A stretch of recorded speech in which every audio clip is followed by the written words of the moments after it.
There's so much beauty and love that surrounds us in our everyday lives. There's so much potential for us to radiate positive energy out into the world.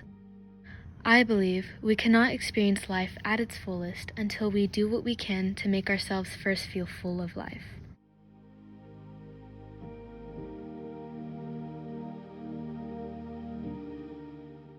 Self-care is self-work.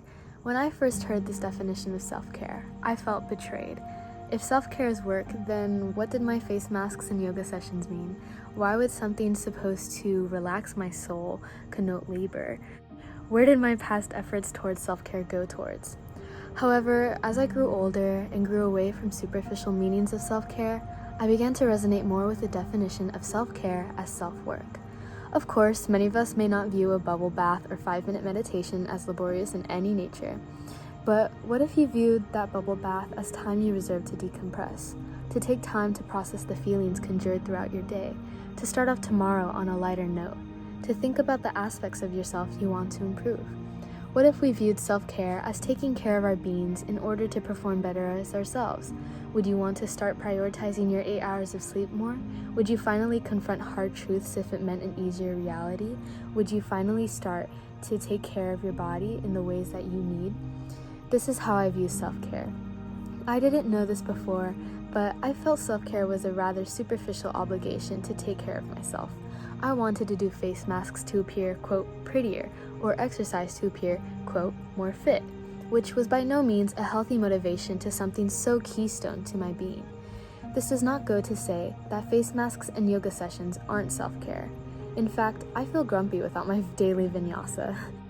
While we all define self-care differently, it is important to recognize just who self-care is for. You and you only.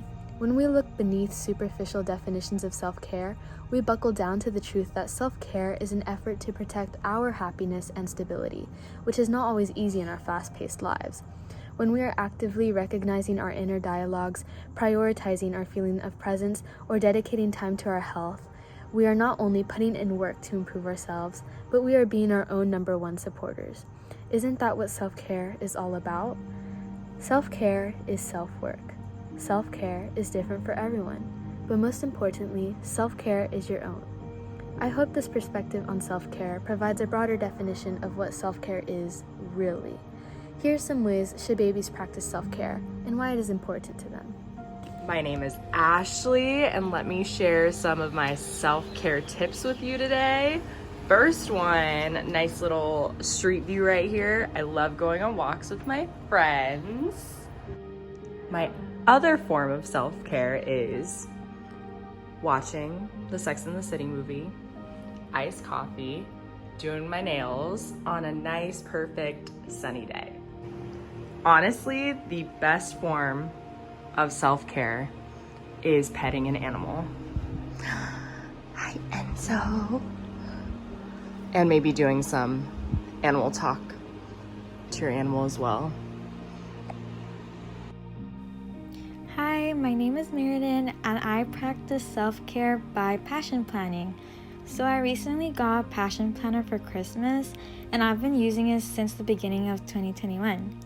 So what a passion planner is basically a planner that includes monthly and weekly spreadsheets.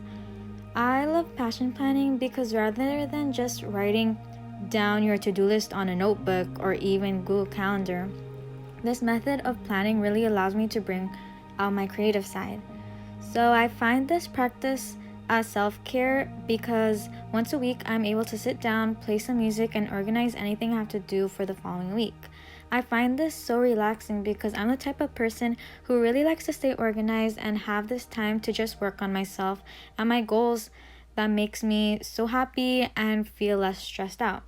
In this video, it's a time lapse of me working on my weekly spread and adding a color scheme and even stickers to make it cute. This form of self-care is important to me because it's a time where I'm able to organize my thoughts and find peace doing what I love every week. Hi, my name is Jessica, and the way that I define self-care and practice it is by putting myself first. And to me, this looks like putting myself mentally, physically, emotionally, and spiritually first. This means saying no to things that I know aren't going to be good for my overall holistic self in the long run. So, for example, if I know that hanging out with a specific person is only going to affect my mental health or my overall health, emotional health too, in the long run, then learning how to say no to that, learning how to put up boundaries. Another example I can think of is if I know that scrolling through an app like Instagram isn't bringing me any joy, or it's only going to affect my mental health, my emotional health, my spirituality, then learning how to put that app down and learning how to say no to using the app. So yeah, it's definitely not easy. It's not as easy as just saying, I'm going to start putting myself first, or I'm going to start saying no. It's not a linear pattern, but I think what's important is that I'm trying, and I'm trying for myself, because at the end of the day, I'm the only one that, can take care of myself, my mental health, my physical health, my emotional and spirituality. So yeah, that's the way that I try to practice self-care.